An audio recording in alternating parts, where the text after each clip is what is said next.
Bonjour Rodolphe Bonas. Bonjour. Vous êtes le fondateur de l'agence Aristide Retail Technologies, spécialiste de la grande distribution. Alors Casino, c'était encore 200 000 employés dans le monde, 50 000 en France fin 2022, il y a 1 an et demi.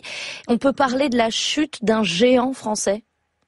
Et oui, malheureusement, c'est un peu un désastre, entre guillemets, parce que cette marque, elle a une part de cœur historique très importante auprès des Français. Ça a été évoqué aussi par votre journaliste. Elle est aussi présente régionalement, un peu à l'instar des autres marques. Leclerc a son bastion en Bretagne. Eh bien, Casino, c'était le fleuron de la distribution française installée à Saint-Étienne. Et donc oui, c'est un peu terrible de voir disparaître cette enseigne. C'est une enseigne qui possède et qui possédait aussi énormément d'innovation. On le rappelle pas assez souvent, mais c'était elle qui a lancé les premiers hard discounters en France avec le rachat de Leader Price.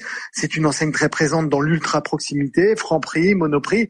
Donc ce sont des marques auprès desquelles on est quotidiennement confronté. Donc c'est toujours dommage de voir en effet un géant comme ça s'affaiblir. Mais il n'a pas disparu. Et c'est d'ailleurs la stratégie du nouveau directeur, finalement, se reconcentrer aujourd'hui sur la proximité, sur ces marques Franprix, Monoprix, qu'on voit dans tous les centres-villes. Alors, exactement. Il faut rappeler qu'aujourd'hui, sur le chiffre d'affaires du groupe, Monoprix va représenter à peu près 50% de ce chiffre d'affaires. Viennent ensuite Franprix. Et il ne faut pas l'oublier, tout ce réseau de proximité de marques comme les Vival, les Spar ou les petits casinos que l'on trouve souvent dans des zones rurales, bien vont être redynamisés par ce plan de relance. Donc ça veut dire que oui, le géant Casino, j'allais dire, est affaibli, mais il n'est pas mort. Il faut espérer qu'il se redresse et surtout qu'il continue à dynamiser cette ultra proximité qui est cher au cœur des Français. Et on parlait de son cœur géographique à Saint-Étienne. Le plan de sauvegarde de l'emploi, il semble limiter les dégâts à Saint-Étienne, on l'a vu. C'est un choix délibéré de la direction, selon vous ?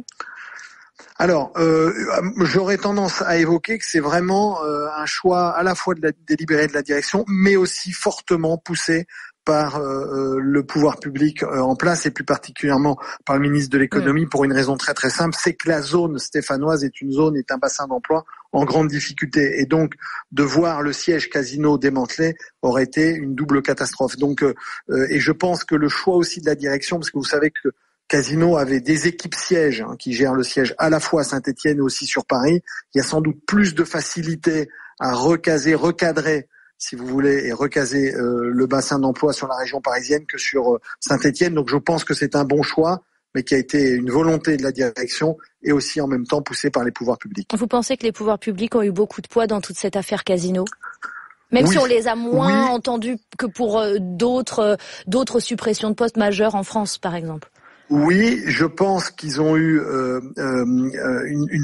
fort à parier qu'ils ont été extrêmement présents sur ce dossier pour les raisons que l'on évoque, c'est-à-dire à la fois le côté stéphanois et à la fois le fait que c'est un fleuron du commerce français. Et donc du coup, c'est pas parce qu'il y a de grandes difficultés d'endettement sur un groupe aussi important que Casino et qu'en même temps il y a des magasins qui vont assez mal, des supermarchés, des hypermarchés, qu'il faut laisser, j'allais dire, partir les Monoprix, les Franprix ou ces réseaux de proximité. C'est un grand savoir-faire qu'a Casino aujourd'hui d'être en mesure de livrer des produits alimentaires du quotidien dans des petites surfaces alimentaires. Et ça, ce savoir-faire, il y a très peu d'acteurs en France qui sont capables de l'opérer.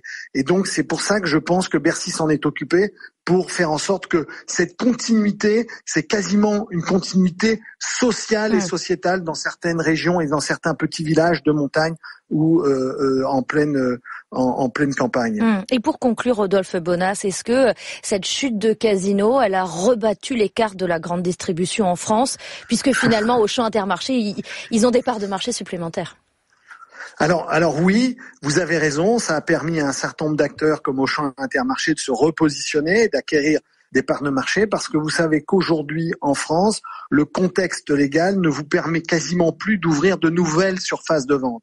Donc résultat des courses, le seul moyen d'arriver à croître et à gagner en part de marché, eh bien c'est d'arriver à récupérer les magasins des concurrents. Donc là, pour Casino, oui, il y a toujours un attrait assez fort sur les magasins qui sont vendus ou abandonnés. Donc je pense qu'il y aura toujours cet intérêt. Oui, ça rebat les cartes d'une partie des parts de marché de la grande distribution française. Eh bien, merci pour votre analyse, Rodolphe Bonas, fondateur de l'agence Aristide.